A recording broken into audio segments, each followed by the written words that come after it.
नमस्ते दोस्तों, audit gold में आपका स्वागत। और स्वास्थ्य संबंधी चर्चा के अंदर आयुर्वेद का एक बहुत विशेष रस चिकित्सा के अंदर जिसका नाम है त्रैलोक्य चिंतामणि रस।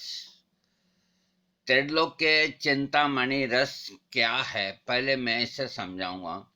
देखिए, मैं अभी कुछ दिनों से आपको जो आयुर्वेद के सुप्रसिद्ध रस चिकित्सा है उससे परिचित कराता हूँ, लेकिन मैं पहले भी कह चुका हूँ और आज भी कह रहा हूँ और आगे भी कहता रहूँगा। देखो, हमें मतलब हर चीज़ की जानकारी देना बहुत आवश्यक है, क्योंकि कोई चीज़ को आप लाइक करते हैं, दूसरे नहीं करते। कोई उनको लाइक करते हैं, कोई उनको नहीं करते। लेकिन मेरा जो खुद का अनुभव है वो ये है कि ये रस आदि जो हैं, अगर ये प्योर शुद्ध बनते हैं तो कोई नुकसान नहीं, लेकिन शुद्धता का अब काम नहीं।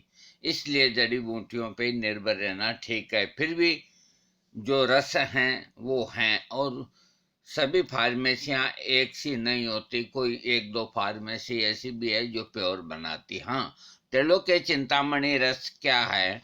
त्रिलोक्य चिंतामणि रस टेबलेट के रूप में आपको मिलेगी। इस औषधि का विशेष उपयोग शरीर की खून की कमी को दूर करने के सभी प्रकार के बुखार, वात विकार सहित कई अन्य व्याधियों को ठीक करने के लिए किया जाता है। इससे शरीर में स्फूर्ति आती है। त्रैलोक्य चिंतामणि किन चीज़ों से बना है? इसमें अब आप बना तो सकते नहीं, इसलिए मैं ऐसे बोल देता हूँ। पारद 5 ग्राम, हीरा भस्म 5 ग्राम, स्वर्ण भस्म 5 ग्राम, रजत भस्म 5 ग्राम, ताम्र भस्म 5 ग्राम, फौलाद भस्म 5 ग्राम, अभ्रक भस्म सतपुटी 5 ग्राम, मोती भस्म 5 ग्राम, गंधक शुद्ध 5 ग्राम, शंख भस्म 5 ग्राम, परवाल भस्म 5 ग्राम, अताल भस्म 5 ग्राम, शुद्ध मन शिला 5 ग्राम। कोड़ी की खाक भी आवश्यकता अनुसार इसमें मिला दी जाती है। और इसके अंदर जो गुटाई होती है वो एक तो चित्रक मूल के क्वाथ से होती है, एक अर्क दूध से अर्क बनता है उससे होती है, निर्गुंडी के रस से होती है, और सूरण के रस से होती है, और शेहुड शेहुड बोलते हैं कैक्टस को, उसके दूध से होती है। इसे घर पे कोई नहीं बना सकते हैं। इसके घटकों के अंदर जो अभी कंटेंट्स बताए हैं उनकी एक एक की लाभ और विशेषता बताता हूँ। जो पारद और गंधक की जो कजली बनती है वो जंतुघ्न रोगवाही रसायन बनता है। जो हीरा भस्म है वो वृक्ष होती है, बल्य होती है, और सर्व रोग नाशक और रसायन होती है अगर असली हीरा भस्म हो तो। इसमें रजत यानी कि चांदी की जो भस्म है ये शुक्र को बढ़ाने वाली, स्नायु शूल को दूर करने वाली और वात को दूर करने वाली होती है। स्वर्ण भस्म ये ताकतवर, वृक्ष, ओजोवर्धक, योगवाही और रसायन होती है। ताम्र भस्म यानी कि तांबे की भस्म यकृत, पित्तो उत्तेजक, पित्त सारक, लेकिन लेखन और कुष्ठगन इनको दूर करती है। फौलाद भस्म है एनीमिया को ठीक करता है और वीर्य को बढ़ाता है और ताकत देता है। रसायन है अभ्रक भस्म पूरे शरीर को ताकत देती है। वृक्ष है, बल्य है, नाड़ी को सही करती है। इसके बाद मोती भस्म हृदय के लिए बहुत लाभदायक है और जो एसिडिटी होती है उसको ठीक करती है। गंधक शुद्ध जो होती है वो खून को साफ करने वाली होती है। शंख भस्म आपके पेट को और को इनको ठीक रखेगी। परवाल भस्म शीतल होती है ताकि इनमें जो कोई गर्मी की है उनको बैलेंस करने के लिए। हड़ताल भस्म जो है ये कफ, वात शामक और रक्त शोधक है। और मनशिला शुद्ध जो है ये कफ, वात शामक, रक्त शोधक और कष्टग्न है। दूध का अर्क है वो वात, कफ शामक, दीपन, पाचन, जतुग्न, कुष्ठग्न और शोधन और श्वसन है। इसमें काम करता है। चित्रक है, उसके क्वाथ में भावना लगती है, तो चित्रक पेट के रोगों की एक कीमती दवा है, भूख बढ़ाने वाली। निर्गुंडी की भावना लगती है, तो निर्गुंडी शरीर के सभी कष्टों को और ताकतवर चीज है। सूरन जो होता है कंद, उसके रस की भावना लगती है, तो कफ वात को दूर करता है और खाने को पचाता है और बवासीर का नाश करता है। और थोर का दूध, जो कैक्टस का दूध है, वो लेखन, रेचक, कफ निसारक यानी कि आपको दस्त साफ लाने वाला और कफ को बाहर फेंकने वाला होता है। रस सिंदूर है, बल्ले होता है, वृक्ष होता है, योगवाही होता है, कफ वात का नाश करने वाला रसायन होता है। कपर्दिका कोड़ी को कहते हैं, ये उष्ण होती है, दीपन होती है, अग्नि को बढ़ाने वाली होती है, पेट को ठीक रखती है। सुहागा यानी कि टंकन बस में ये कफ को बाहर निकालती है और मल की शुद्धि करती है। विक्रांत बस में यक्ष्मा प्रमेय इनको ठीक करता है। वत्सनाभ यानी कि एकोनाइट, ये बुखारों को ठीक करता है, दर्दों को ठीक करता है। काली मिर्च दीपन, पाचन और शरीर के दर्दों को ठीक करती है। लौंग दीपन, पाचन और शरीर के दर्दों को ठीक करती है और पित्त का नाश करता है। सौंठ दीपन, पाचन, वात शामक होती है। हरड़ दीपक, पाचन सारक, रसायन और पेट को साफ करने वाली होती है। पीपर भूख बढ़ाने वाली है। जायफल दीपक, दीपन, पाचन और कफवात और सामक वृक्ष है। नींबू का रस जो है, इसको थोड़ा ठीक ठाक करने के लिए, टेस्टिव के लिए, और नींबू का रस में ये गुण होते हैं कि खाने को पचाता है। अदरक का रस भी कई गुणों से युक्त होता है और वात और कफ का नाश करता है। तेलों के चिंतामणि रस बनाने की विधि आपको बताने से कोई लाभ नहीं, क्योंकि आप इसको बना नहीं सकते। इसकी खुराक मैं बता देता हूँ, गुण बता ही दिए मैंने। इसकी खुराक है, एक गोली 100 मिलीग्राम यानी कि 120 मिलीग्राम का एक गुंजा एक रत्ती होता है, तो आपको एक गोली 100 मिलीग्राम की लेनी, यानी कि एक रत्ती से भी थोड़ी कम। इतनी सुबह लेनी, इतनी ही शाम को लेनी। इसे आप जल से ले सकते हैं, गुनगुने दूध से ले सकते हैं, शहद से ले सकते हैं, और फिर कोई जो रोग है उसके हिसाब से ले सकते हैं। ये इसकी डोज हुई। अब मैं इसके कुछ आपको लाभ बताता हूँ।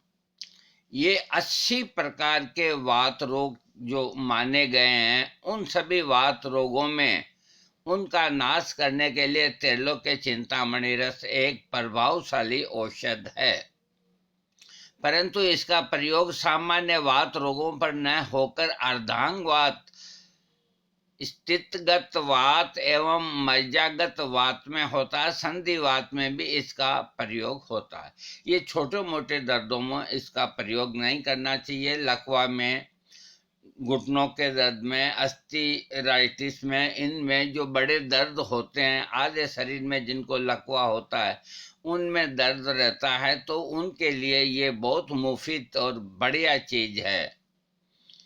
हाँ, इसके सहायक औषधियों में कृष्ण चतुर्मुख रस होता है और वृद्धदात चिंतामणि रस होता है और रसराज रस होता है। देखो, वृद्धवाज चिंतामणि रस बहुत महंगा है और वृद्धवाज चिंतामणि रस के अलावा रसराज रस है, ये भी महंगा है। तो ये रस जो जिनके लकवा हो गया, दर्द हो गया, मतलब बड़े रोगों से ग्रसित जो रोगी हैं, जिनको शरीर में दर्द है, उनको संधिवात हो गया, तो उन लोगों के काम का है। ये काम का नहीं है कि आज अपना यहाँ से हाथ दुख गया या गर्दन दुख गई तो इन रसों का प्रयोग करें, ऐसा कभी नहीं करें।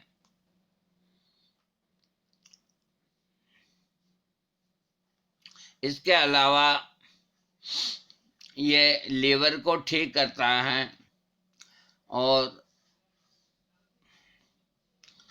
हाँ, लीवर को ठीक करने से सारी, ये पेट को ठीक करता है। पेट में दर्द हो, सूल हो, उसको ठीक करता है। पीलिया के अंदर बड़ा लाभदायक है, पीलिया को ठीक करता है।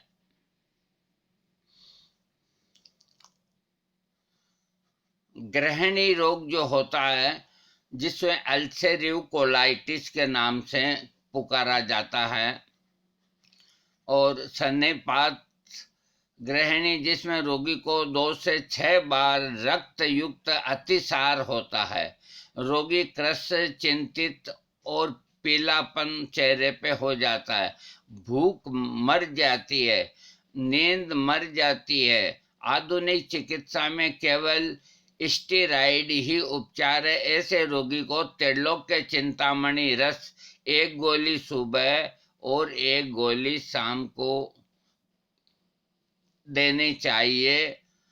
3 दिन में लाभ नजर आएगा, और पूरा लाभ लेने के लिए 6 सप्ताह तक इसका प्रयोग करना चाहिए। किनको? जिनको गृहिणी रोग है, यानी कि गृहिणी रोग का मतलब होता है अल्सरेटिव कोलाइटिस।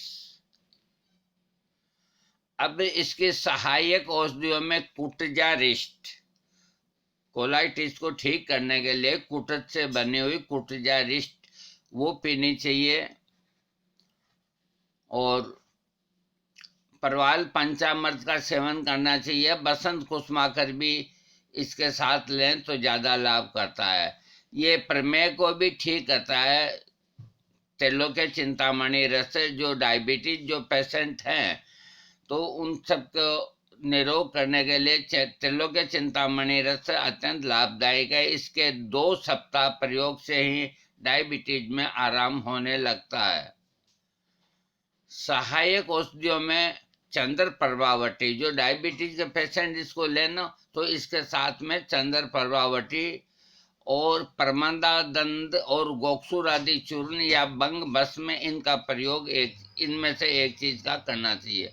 लीवर के अंदर त्रिलोक्य चिंतामणि रस लीवर का बढ़ जाना और पत्थर की तरह कठोर लीवर का हो जाना, उसको ये ठीक करती है।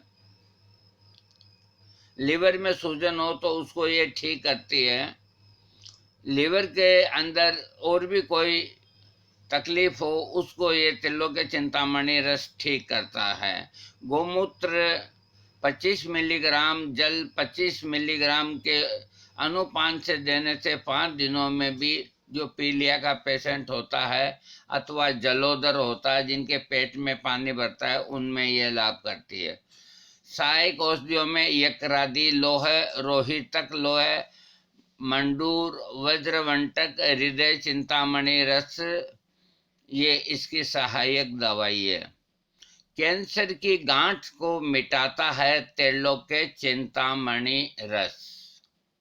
त्रिलोक्य चिंतामणि रस कैंसर की दूसरी तीसरी अवस्था में लाभदायक है। 1 गोली प्रातः शहद से लेवे। एक सप्ताह में ही लाभ दृष्टिगोचर होने लगता है, यानी कि 1 हफ्ते में फायदा होने लगता है। ग्रंथियां सिकुड़ने लगती है और जख्म भरने लगते हैं। पीड़ा अन्य में भी लाभ होने लगता है। ट्यूमर के स्थान के अनुसार अन्य कल्पों तथा आरोग्यवर्धनी वटी और पंचनिम्ब चूर्ण और बगलामुखी गुटिका, अमृत बलांतक, अमृत वटी, वेक्रांत भस्म, तुथामृत, ये कई दवाइयां हैं वैद्य की देखरेख में ले। बाकी त्रिलोक्य चिंतामणि रस कैंसर की बहुत अच्छी दवा है। हाँ, त्रिलोक्य चिंतामणि रस से इस्तेमाल से नपुंसकता में लाभ।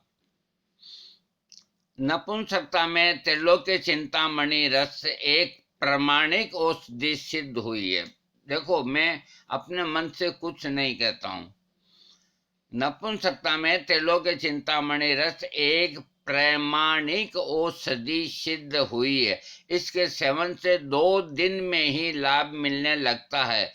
पूर्ण लाभ के लिए 2 सप्ताह तक इसका प्रयोग करें, यानी कि 15 दिन इसका प्रयोग करें। प्रयोग की विधि मैंने आगे बता दी पहले। एक गोली सुबह, एक गोली शाम को। नपुंसकता को ये खत्म करती है। देखो 15 दिन लिखा है, फिर आगे लेना हो तो कुशल चिकित्सक की देखरेख में लें। इसकी सहायक औषधियों के अंदर जैसे आप तेलों के चिंतामणि रस नपुंसकता में ले रहे हैं तो उसकी जो हेल्प करने वाली या उसके जो बराबर की जो औषधियां हैं उनको कभी कभी लेना चाहिए या आपका चिकित्सक देगा। उनमें से एक है काम चूड़ामणि रस, दूसरा है बसंत कुसुमाकर रस, तीसरा है शुक्र वल्लभ रस, चौथा है वृद्ध वंगेश्वर रस, पांचवा है अश्वगंधादि चूर्ण और गोक्षुर आदि चूर्ण और कोंच पाक। ये दवाइयाँ इसके साथ में इनमें से एक अगर कर दे तो नपुंसकता पूर्ण रूप से ठीक हो जाती है। पुरुष की ग्रंथि बढ़ती है, उसके अंदर तेलों के चिंतामणि रस बहुत लाभ करता है।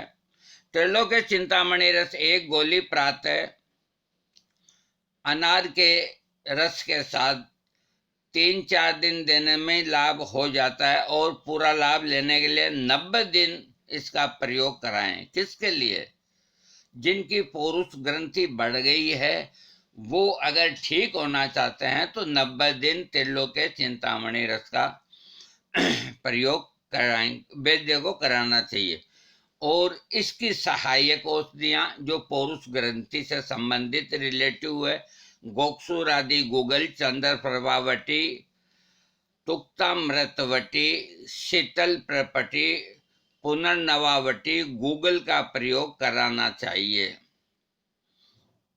चिकित्सा अवधि 5 मास। देखो इसमें पुरुष ग्रंथि के अंदर 5 मास का समय भी लग सकता है। अब मैं आपको बता रहा हूं कि शक्ति बढ़ाने में तेलों के चिंतामणि रस केवल एक गोली